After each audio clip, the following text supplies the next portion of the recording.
দয়াময় আল্লাহ কোনো কিছু নাজিল করেন নাই।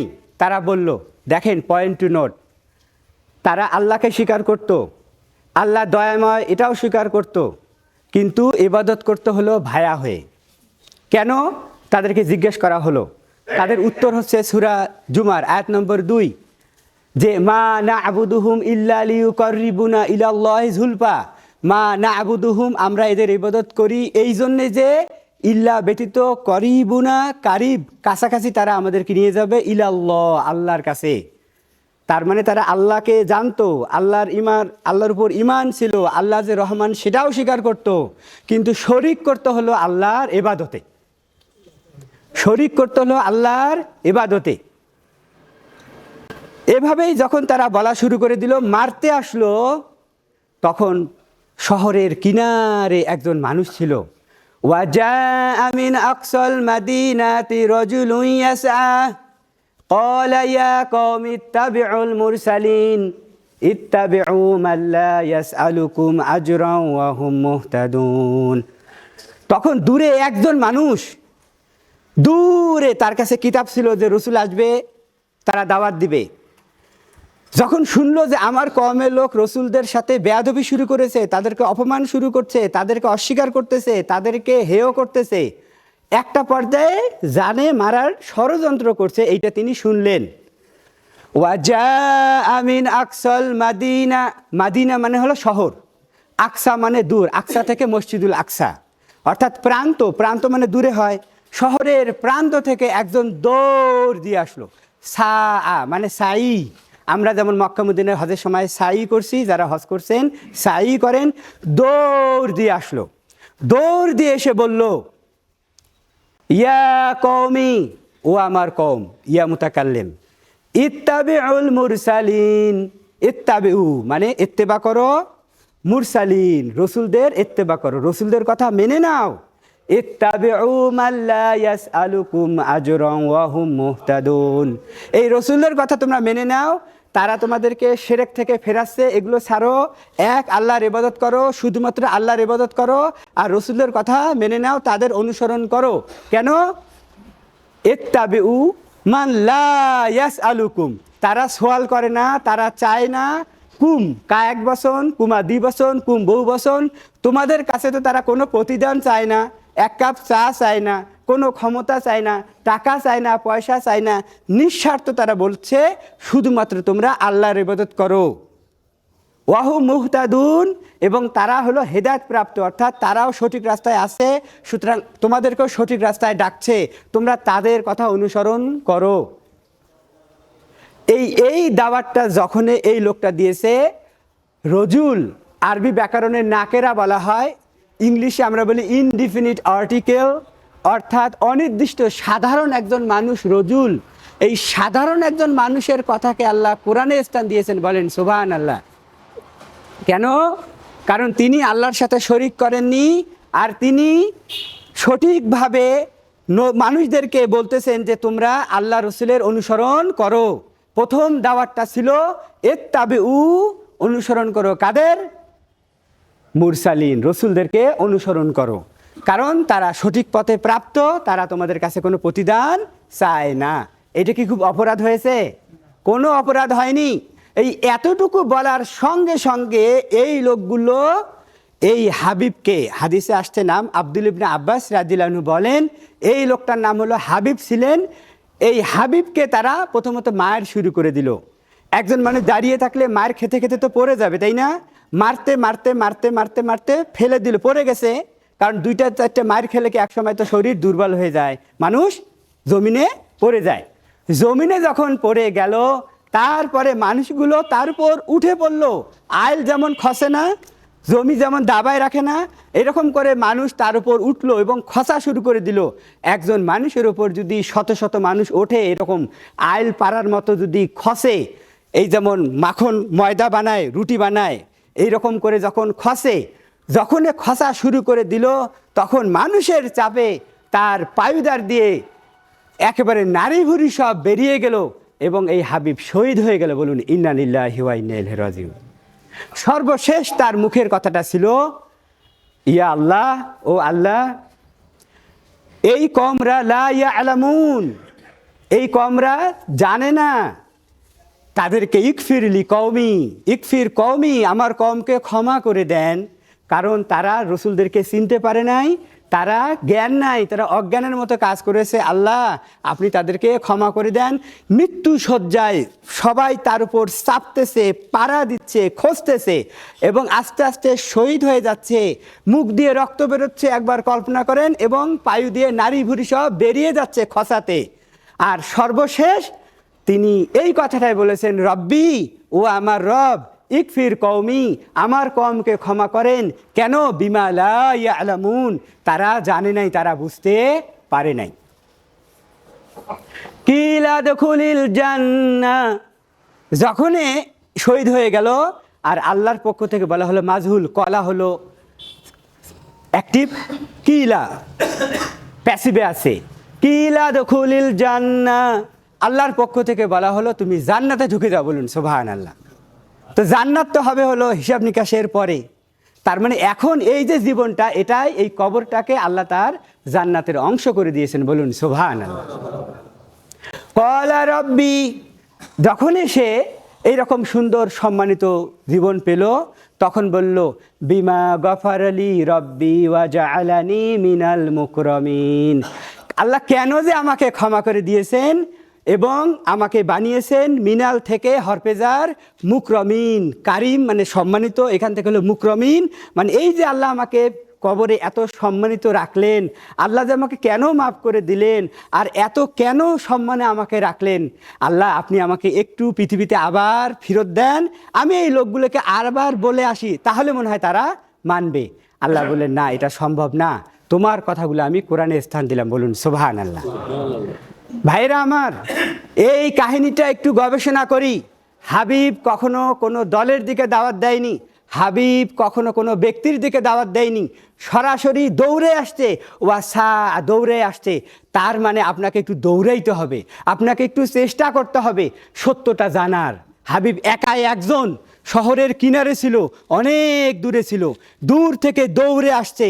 আপনাকেও দৌড়ে খুঁজে নিতে হবে কোনটা হক। দুই, এক আল্লাহর ইবাদত করতে হবে। হাবিব এই এক আল্লাহর ইবাদত করেছে।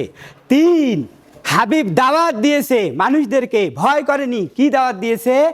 মানো তোমরা রসুলের কথা, মানো তোমরা রসুলের কথা।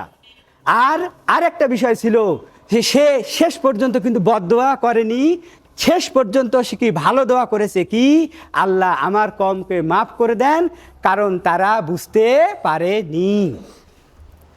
এই যে দেখেন, এক হলো তাওহীদ ছিল তার মধ্যে, এক ছিল রিসালাতের দাওয়াত ছিল তার মধ্যে, তার মধ্যে সুন্দর আচরণ, হুসনুল খুলুক ছিল এবং ধৈর্য ছিল। এই গুণাবলীগুলো থাকার কারণেই আল্লাহ তাকে দেখেন মাফ করে দিয়েছেন। হাবিব এখন কবরের জীবনে সম্মানিত আছে, অথচ নবীও নন, রসুলও নন, আর আল্লাহ তার স্থান কোরআনে দিয়েছেন। বলুন সুবহানাল্লাহ।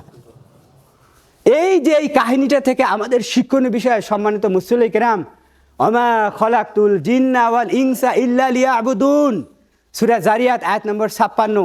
আপনাকে অর্থাৎ জিনকে এবং ইনসানকে আল্লাহ সৃষ্টি করেছেন শুধুমাত্র তার ইবাদতের জন্য। ইবাদত কেমন করে করতে হবে? সূরা নাহল আয়াত নম্বর 36 আল্লাহ রাব্বুল আলামিন বলেন, ওয়ালাকাদ বাআসনা ফি কুল্লি উম্মাতি রাসূলান আন ইবুদুল্লাহা ওয়াজতানিবুত তাগুত, নবী রাসূলকে পাঠিয়ে দিয়েছেন যে এভাবে ইবাদত করো। আল্লাহ ইবাদত করতেও বলেছেন, করার পদ্ধতিও শিখিয়ে দিয়েছেন। এই দুটোই হলো সোজা রাস্তা। সোজা রাস্তায় থাকলেই আপনি কবরের জীবনটা সুন্দর হবে। সূরা ইয়াসিন আল্লাহ রাব্বুল আলামিন বলেন, ইয়াসিন ওয়াল কুরআনিল হাকিম ইন্নাকা লামিনাল মুরসালিন আলা সিরাতিম মুস্তাকিম। অবশ্যই অবশ্যই লাম তাগিদ, আল্লাহ কোরআনের কসম খেলেন, কোরআনের কসম খেয়ে আল্লাহ বলছেন আপনি নিশ্চিত রসুল এবং আপনি আছেন সোজা রাস্তার উপর। ইন্নাকা লা, অবশ্যই আপনি আছেন আলা উপর সিরাতি মুস্তাকিম, অর্থাৎ রসুল সাল্লাল্লাহু আলাইহি ওয়াসাল্লাম যেটা করেছেন সেটাই সিরাতুল মুস্তাকিম। সূরা ইয়াসিন আয়াত নম্বর 55 থেকে 61 আল্লাহ বলেন, ওয়া আনি ইবুদুনি, তোমরা আমার ইবাদত করো, হাজা সিরাতুম মুস্তাকিম, এটাই হলো সিরাতুল মুস্তাকিম। সুতরাং সিরাতুল মুস্তাকিম হলো যারা কেবল আল্লাহর ইবাদত করে, আর সিরাতুল মুস্তাকিম হলো কেবল যারা রাসূল সাল্লাল্লাহু আলাইহি ওয়াসাল্লামের তরিকায় করে। এর বাইরে আর কোনো সোজা রাস্তা নাই, যা আছে সব হলো বাঁকা। বাঁকা রাস্তায় যদি মানুষ চলে তাহলে কবর চাপ দিয়ে কিন্তু হাড্ডি একাকার করে দেবে। আর যদি সোজা রাস্তায় মানুষ চলে, এই কবরে যে আপনি আপনার আমলগুলোকে সুন্দর পাবেন। হাদিসে আসছে আমলগুলো সুন্দর আকৃতিতে আসবে। কি ব্যাপার, তুমি তো দেখতে ভালো, ব্যাপারটা কি? বললো আমি তোমার পৃথিবীতে করা সেই আমল যেগুলো আল্লাহর সন্তুষ্টির জন্য করেছো আর রসুলের তরিকায় করেছে, আমি তোমার সেই সুন্দর আমলগুলো হয়ে যাবে ভালো, সুসংবাদ হবে। আল্লাহ রাব্বুল আলামিন আপনাকে স্বীকার করে নেবেন এবং বলবেন আমার বান্দার জন্য জান্নাতের পোশাক পরায় দাও, কত সম্মান, জান্নাতের সাথে সুরঙ্গ করে দাও। হ্যাঁ আমার বান্দা বলে আল্লাহ আপনাকে আমাকে বান্দা বলে স্বীকার করে নিবে। আর যদি আমলগুলো ভুল হয় তখন এই আমলগুলো কালো কুৎসিত মানুষের আকৃতিতে আসবে। কি ব্যাপার, তোমার আকৃতি কেন এত কালো? মনে হয় আমার জন্য খবর নেই ভালো। বলবে হ্যাঁ পৃথিবীতে তোমার ওই ভুল ভাল আমলগুলো আমি, আজকে এই আমল আর কোনো কাজে লাগলো না। সেদিন কিন্তু আমরা বলতে পারবো না আল্লাহ ওই হুজুরকে নিয়ে আসেন, ওই ইমামকে নিয়ে আসেন, ওই মানুষটাকে নিয়ে আসেন, ওই বন্ধুকে নিয়ে আসেন যে আমাকে ভুল পথে পরিচালিত করছে। ওই কথা আল্লাহর কাছে কখনো খাটবে না, ওটা তো নাই। আপনার কবরে কাউকে নিয়ে আসা যাবে না, ঠিক আছে ওকে নিয়ে আসলাম, ওর কাছে কৈফিয়ত তলব করো, বন্ধ সে রাস্তা। দ্বিতীয় রাস্তাও হবে না, কি আল্লাহ আরেকবার আমাকে রব্বির জিউনি, আল্লাহ আমাকে ফেরত দেন, আমি আবার ভালো কাজ করে আসবো, সে সুযোগও নাই। সূরা বাকারা আয়াত 133, 34, 143 এবং 44, লাহামা কাসাবাত ওয়ালা কুম্মা কাসাবতুম ওয়ালা তুসআলুনা আম্মা কানু ইয়ামালুন। যার যার আমল তার কাছে, কারো আমলের ব্যাপারে কেউ কখনো প্রশ্নবিদ্ধ হবে না। সম্মানিত মুসল্লি কিরাম, আপনার কবরে আপনাকেই যেতে হবে। এই কবরে যাওয়ার জন্য আপনাকে এই 4টা গুণাবলী অর্জন করতে হবে। এক, আল্লাহর ইবাদত করতে হবে। আল্লাহর ইবাদতে কাউকে শরীক করা যাবে না, আল্লাহর ইবাদতে কাউকে ভায়াও মনে করা যাবে না। আর যতটুকু ইবাদত করবেন রাসূল সাল্লাল্লাহু আলাইহি ওয়াসাল্লামের তরিকায় করবেন, তাহলেই দেখা যাবে যে আপনার কবরটা চকচকে হয়ে যাবে। আল্লাহ আপনাকে অনেক সম্মানিত রাখবে এবং মানুষকে এই দাওয়াত দিবেন। সত্য কথা অত্যন্ত তিতা। একটা জিনিস আপনাদেরকে বলি, সূরা আহজাব আয়াত 70 থেকে 71, ইয়া আইয়ুহাল্লাযীনা আমানুত্তাকুল্লাহ ওয়া কুলু কাওলান সাদীদা ইসলিহ লাকুম আমালাকুম। ইমানদাররা যখন কথা বলবে, কথা সত্য বলবে। ইমানদাররা, ইয়া আইয়ুহাল্লাযীনা আমানু, আল্লাহ ইমানদারদেরকে বলছেন, ইমানদাররা যখন তোমরা কথা বলবে, কুলু বলবে, কওলান কেমন কথা, সাদিদা সোজা কথা, সত্য কথা। 2টা সোজা কথা মনে রাখবেন। রাসূল সাল্লাল্লাহু আলাইহি ওয়াসাল্লাম বলেছেন, তারাকতু ফিকুম আমরাইনি, 2টো জিনিস আমি তোমাদের মাঝে রেখে যাচ্ছি, লাং তাদিল্লুমা, কখনো তোমরা পথভ্রষ্ট হবে না, তামাসসাকতুম বিহিমা, ওই 2টোকে যদি শক্ত করে আঁকড়ে ধরো। কিতাবুল্লাহ, আমার প্রশ্ন করা হবে, ওয়ামা ইউদরিকা, কোন জিনিসটা তোমাকে এই প্রশ্নের উত্তর দেওয়াতে সাহায্য করলো? How did you come to know the answer to this questions? এই প্রশ্নগুলোর উত্তর তুমি কেমন করে জানলা? উত্তর দিবে, করাতু কিতাব আল্লাহ, আমি আল্লাহর কিতাব পড়েছিলাম। বোঝা যায় আপনি যদি পৃথিবীতে আল্লাহর কিতাব পড়েন, বোঝেন, আমল করেন, তাহলেই কবরের প্রশ্নের উত্তর দেওয়া যাবে। আর যারা উত্তর দিতে পারবে না, বলবে হাহালা আদরি, হাহালা আদরি, জানি না, আমি জানি না, আমি পড়ি নাই, ফেরেশতারা 2 কানের মাঝখানে হাতুড়ি দিয়ে এমন বাড়ি দেবে আর বলবে লা দালাইতা ওলা তালাইতা, কেন পড়ো নাই, কেন জানো নাই। আর কিন্তু কৈফিয়ত, আর কোনো কজ, আর কোনো কারণ, কোনো কাজে লাগবে না। এইবার আল্লাহ বলবেন আমার বান্দা সঠিক বলেছে, সুতরাং জান্নাতের পোশাক পরায় দাও আমার বান্দাকে, কবরের সাথে জান্নাতের অংশ করে দাও, একেবারে একটা ঘুম, আরামের ঘুম। এই রকম সম্মান পেতে হলে আপনাকে কোরআনুল কারীম বুঝে শুনে পড়তে হবে। রাসূল সাল্লাল্লাহু আলাইহি ওয়াসাল্লামের হাদিস বলছে। সম্মানিত মুসল্লি কিরাম, প্রত্যেক ফরজ সালাতের পরে রাসূল সাল্লাল্লাহু আলাইহি ওয়াসাল্লাম বলছেন আয়াতুল কুরসি পড়বেন। সূরা বাকারা 255 নম্বর আয়াত, আল্লাহু লা ইলাহা থেকে শেষ পর্যন্ত। রাসূল সাল্লাল্লাহু আলাইহি ওয়াসাল্লাম বলেন, যারা এই আমলটা করবে, প্রত্যেক ফরজ সালাতের পরে আয়াতুল কুরসি পড়বে, মৃত্যুই হলো তার জান্নাতে যাওয়ার বাধা। তার মানে কি, মৃত্যু না হলে তোরা জান্নাতে যাওয়া যাবে না। আর কবর হবে ডিভিশন, অর্থাৎ ভালো মানুষ যাদের বিচার চলে মাঝামাঝি সময় ডিভিশনে থাকে, বিশেষ আরাম পায়, তাই না? আল্লাহ রাব্বুল আলামিন আপনার কবরকে জান্নাতের অংশ করে দেবেন যদি আপনি 5 ওয়াক্ত সালাতের পরে আয়াতুল কুরসি পড়েন। আয়াতুল কুরসি যদি পড়েন তাহলে আল্লাহ আপনার কবরকে জান্নাতের অংশ করে দেবে। আর কিছু বিষয় আপনি বলবো, সেটা হলো যে আমলগুলো সুন্নতে নাই সেগুলো আপনি এড়িয়ে চলবেন। রাসূল সাল্লাল্লাহু আলাইহি ওয়াসাল্লাম বলেন, লা তাজআলু কবরি ঈদান লা তাজআলু কবরি মাসাজিদ, বুখারী মুসলিমের হাদিস।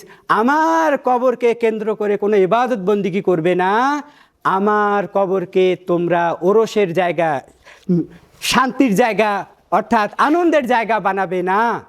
কবরকে রাসূল সাল্লাল্লাহু আলাইহি ওয়াসাল্লাম পাকা করতে নিষেধ করেছেন, রাসূল সাল্লাল্লাহু আলাইহি ওয়াসাল্লাম কবর কেন্দ্রিক ইবাদত করতে নিষেধ করেছেন, রাসূল সাল্লাল্লাহু আলাইহি ওয়াসাল্লাম কবরে সেজদা করতে নিষেধ করেছেন, রাসূল সাল্লাল্লাহু আলাইহি ওয়াসাল্লাম কবরকে কেন্দ্র করে অনুষ্ঠান করতে নিষেধ করেছেন। যেটা রাসূল সাল্লাল্লাহু আলাইহি ওয়াসাল্লাম নিষেধ করেছেন সেইটা করে কেউ কবরে শান্তিতে থাকার চিন্তা কখনো করেন না। রাসূল সাল্লাল্লাহু আলাইহি ওয়াসাল্লাম যেটা নিষেধ করেছেন সেইটা করে কেউ পরকালে সফল হওয়ার চিন্তা কখনো করেন না। রাসূল সাল্লাল্লাহু আলাইহি ওয়াসাল্লাম বলছেন, কুল্লু উম্মতি ইয়াদখুলুনাল জান্নাহ ইল্লা মান আবা, প্রত্যেকটা উম্মতে আমার জান্নাতে যাবে তবে যারা আমাকে অস্বীকার করে। কে আবার অস্বীকার করে? রাসূল সাল্লাল্লাহু আলাইহি ওয়াসাল্লাম বললেন, মান আতাআনি দাখালাল জান্নাহ ওয়া মান আসাআনি ফাকাদ আবা। রাসূল সাল্লাল্লাহু আলাইহি ওয়াসাল্লামকে যে অনুসরণ করবে সে জান্নাতে যাবে, আর রাসূল সাল্লাল্লাহু আলাইহি ওয়াসাল্লামের নাফরমানি করলে তার ঠিকানা অন্য কোথাও, সেটা হলো জাহান্নাম। সুতরাং আজকের খুতবার সারমর্ম হয়, সম্মানিত মুসলিম কিরাম, আপনি শুধুমাত্র এক আল্লাহর ইবাদত করবেন, কোনো কবরে যে ইবাদত করবেন না। কবর আল্লাহর জন্য দোয়া করবেন, কবর আল্লাহর জন্য দোয়া করবেন। তিরমিজির হাদিস, রাসূল সাল্লাল্লাহু আলাইহি ওয়াসাল্লাম কবরের কাছে গেছেন, আল্লাহর কাছে দোয়া করেছেন যেন সে ভালো থাকে। আর আজকে আমরা কবরে যাই ওখান থেকে ফায়েজ নেওয়ার জন্য। আমার জ্ঞান হৃদয়ের মাধ্যমে, হৃদয়ে এই এত কাছাকাছি আছি ইনার, আমার জ্ঞান আমি চাইলেই ব্লুটুথের মতো, শেয়ারিটের মতো পাসওয়ার্ড দিয়ে ইনাকে দিতে পারবো না। পৃথিবীতেই যেটা দেওয়া যায় না। মরা মানুষ কবরে আছে, কোন অবস্থায় আছে, কি আছে আমরা জানি না, তিনি কেমন করে আমাদেরকে কল্যাণ দিতে পারেন? এই রকম বুঝ যদি কারো থাকে, এটা হলো শিরক। আর আল্লাহ বলেন, ইন্নাহু মাইশরিক বিল্লাহি ফাকাদ হারামাল্লাহু আলাইহিল জান্নাহ ওয়া মাওয়াহুন নার ওয়া মা লিযালিমিনা মিন আনসার। সূরা মাইদা আয়াত নম্বর ৭২। কেউ যদি শরিক করে তার জন্য জান্নাত হারাম, তার জন্য জাহান্নাম ওয়াজিব, কোনো সুপারিশকারী তার জন্য থাকবে না। ইন্নাল্লাহা লা ইয়াগফিরু আন ইউশরাকা বিহি ওয়া ইয়াগফিরু মা দুনা যালিকা লিমান ইয়াশা। শিরক করে কেউ যদি মারা যায় ওই গুনাহ আর কখনো ক্ষমা হবে না। সূরা নিসা আয়াত নম্বর ১১৬। আর এই শিরক যদি করেন, আলাউ আশরাকু লাহাবিতা আনহুম মা কানু ইয়ামালুন, ওই কবরে যে একটা সেজদা, মাজারে একটা টাকা দান, একটু নজর নিয়ত আপনার ৬০ বছরের আমল সঙ্গে সঙ্গে নষ্ট করে দেবে। সূরা মাইদায় আল্লাহ রাব্বুল আলামিন সূরা আনামের ৮৮ নম্বর আয়াতে বলছেন, ওয়ালাউ আশরাকু লাহাবিতা আনহুম মা কানু ইয়ামালুন। সুতরাং আসুন আমরা শুধুমাত্র এক আল্লাহর ইবাদত করি এবং রাসূল সাল্লাল্লাহু আলাইহি ওয়াসাল্লামের তরিকায় করি। এটার মধ্যেই আছে আমাদের কল্যাণ। আল্লাহর কিতাবটা আমাদের মাঝে আছে, এটাই হলো সিরাতুল মুস্তাকিম। এটা যদি আমরা বুঝে শুনে তেলাওয়াত করি তাহলে কবরকে আল্লাহ রাব্বুল আলামিন অনেক সম্মান দেবেন। আল্লাহ রাব্বুল আলামিন আমাদেরকে কবরকে আমাদের সুন্দর করে দিন, বলুন আল্লাহুম্মা আমিন। আল্লাহ আমাদেরকে শুধুমাত্র তার ইবাদত করার তৌফিক দান করুন, বলুন আল্লাহুম্মা আমিন। আল্লাহ রাব্বুল আলামিন রাসূল সাল্লাল্লাহু আলাইহি ওয়াসাল্লামের অনুসরণ করার তৌফিক দান করুন, আল্লাহুম্মা আমিন। এই যে হাবিব, যে গুণাবলীগুলো তার ছিল, ভালো আচরণ এবং মানুষের জন্য দোয়া করা, মানুষকে রসুলের তরিকার দিকে ডাকা সাল্লাল্লাহু আলাইহি সাল্লাম, আমরাও যেন সুন্দর আচরণের মাধ্যমে, হুসনুল খুলুকের মাধ্যমে মানুষদেরকে বুঝিয়ে এক আল্লাহর ইবাদতের দিকে আর রসুল সাল্লাল্লাহু আলাইহি সাল্লামের তরিকার দিকে ডাকতে পারি। এভাবেই যদি আপনি মারা যান তাহলে কিন্তু আপনি ভালো জিনিস পাবেন। এবং এই যে লোকটাকে তারা অন্যায়ভাবে শহীদ করে দিল, আল্লাহ এই হাবিব মাফ করে দিয়েছে, আল্লাহ মাফ করেননি। ওমা আনজালনা আলা কওমিহি মিন বাদিহি মিন জুনদি মিনাস সামাই ওমা কুন্না মুনজিলিন ইন কানাত ইল্লা সাইহাতান ওয়াহিদাতান ফাইজাহুম খামিদুন। শেষ আজকের খুতবা। আল্লাহ ফেরেশতা পাঠালেন, জিবরিল ফেরেশতা আসলেন, ওই শহরের ইন্তিকিয়াস নাম ছিল, শহরের গেট ধরে এক চিল্লান। আর এই যে একটা নিষ্পাপ একটা মানুষকে যে শহীদ হয়ে গেল, তাকে অন্যায়ভাবে খুন করা হলো, আল্লাহ কিন্তু ক্ষমা করেননি। সুতরাং ফেরেশতা পাঠিয়ে দিলেন, ফেরেশতা এসে ওই শহরের গেট ধরে একটা চিল্লান মারছে, আর বুক টুক ফেটে সবার কলিজা বের হয়ে ওখানেই তারা হালাক হয়ে গেছে। সুতরাং আপনি যদি দেখেন আপনার সমাজে কেউ আছে যে আল্লাহর ইবাদত করার কথা বলে, রাসূল সাল্লাল্লাহু আলাইহি ওয়াসাল্লামের সুন্নতের কথা বলে, তাকে যদি আপনি অপমান করেন, আপনার উপর কিন্তু এইরকম শাস্তি আসবে, পরকালও হারাবেন, পৃথিবীও কিন্তু হারাবেন। আল্লাহ রাব্বুল আলামিন আমাদের সত্য বোঝার তৌফিক দান করুন, আমিন। ওয়া আখিরু দাওয়ানা আনিল হামদুলিল্লাহি রাব্বিল আলামিন।